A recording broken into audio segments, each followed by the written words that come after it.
Hello there, my name is Marino, and if you're watching this video, you're probably either being shown the super rad mold that I made or being taught how to use it.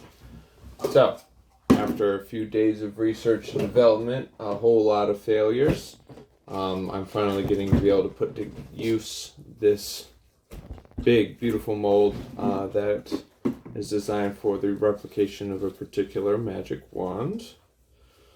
We're going to be doing this with epoxy resin. The wands themselves will be made, or have been made, of silicone. So yeah, first you're going to want to take your resin and you want to mix it as instructed. My particular resin is a 50-50 by weight, or 1-to-1 by volume, they would say. So I'm just going to start by using 100 milliliters of it. I believe that each wand takes less than 50 milliliters worth of product to create.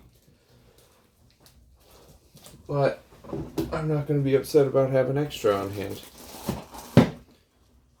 Make sure you take it and mix it in a very clear cup.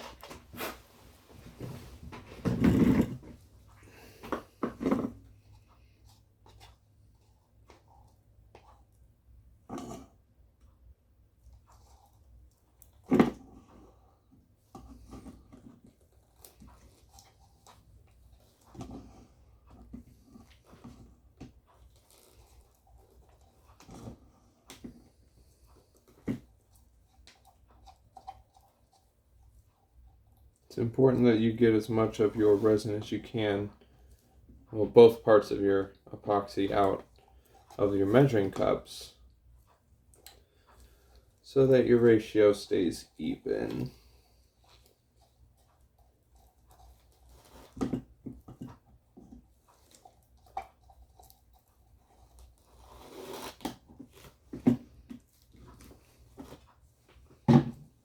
I like using popsicle sticks because they're flat enough to scrape the sides and disposable enough that you could buy hundreds of them for not a lot of money.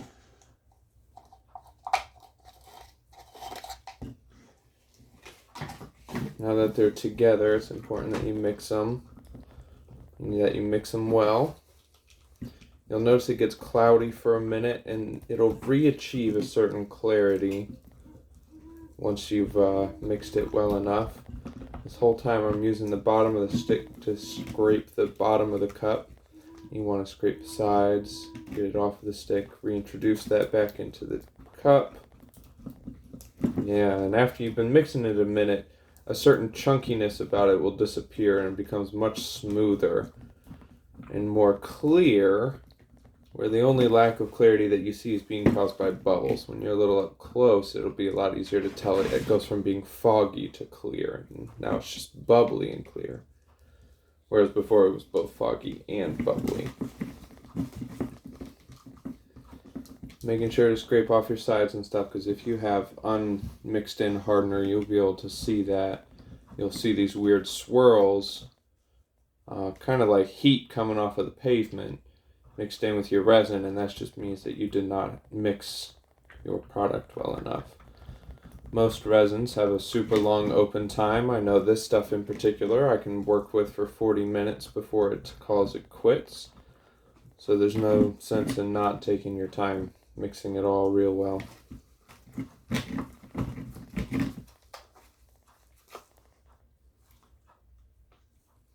There we go. That achieves a really, really good consistency.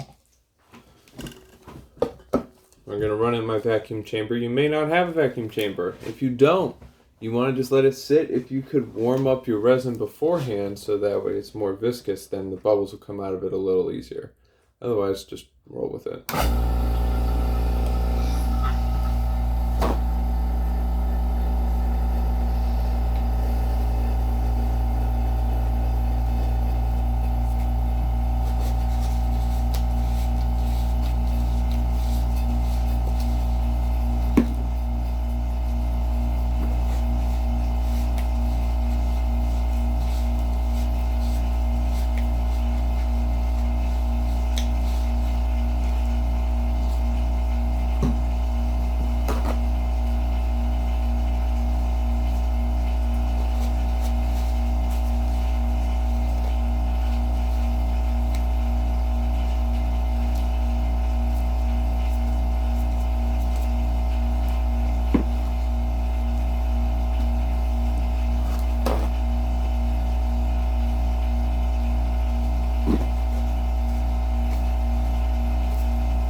persuading.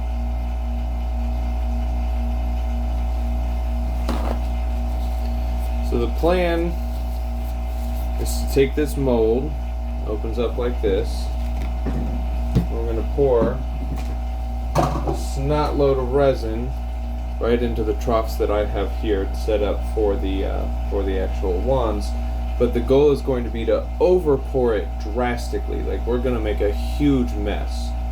Pouring it, make sure obviously that it fills, and then over, because then we're going to close it and flip it back over and press it all together to make sure that we have a good seal on the mold.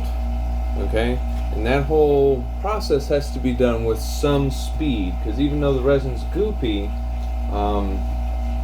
it's going to want to start coming out of this half pronto. And honestly, it's not going to take super kindly to being flipped up, so we're going to, I don't know. We're going to have to try.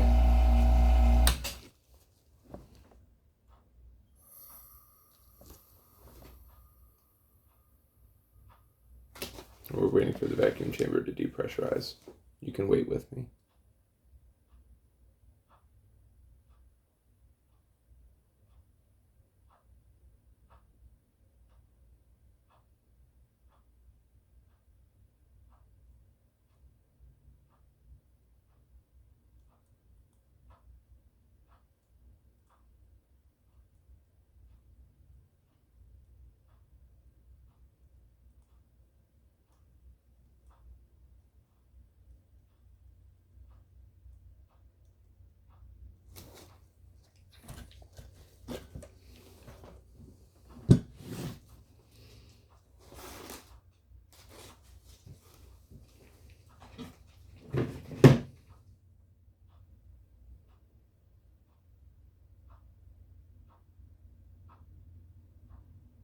I'm going to start at the back of each wand.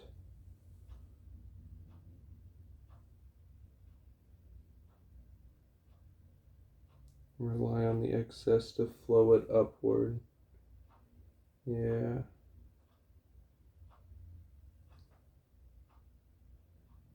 Shoot, with 50 milliliters, we may actually be we might be $1 short.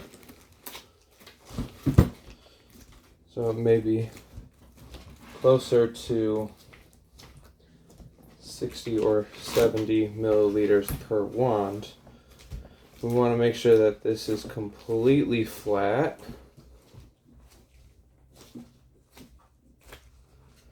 Okay, well, the good news is I've got juice splooging out just a tiny bit up here as I press through. So that means at least on this wand on the right side, we did just enough. If anything, it might be wise to gently push up where we know the wands are to persuade any bubbles to vacate. Cool. And look at that. It didn't make a giant mess. It actually made even less mess than anticipated. Maybe it would do more if we used more resin. I would like to have leftover. Probably going to have to make, I would estimate 75 milliliters of resin at a time would be good. 100 milliliters, 100 milliliters at a time was not enough. So I would say making 150 would likely be adequate for making a batch of 2 wands, saving 75 milliliters for each wand.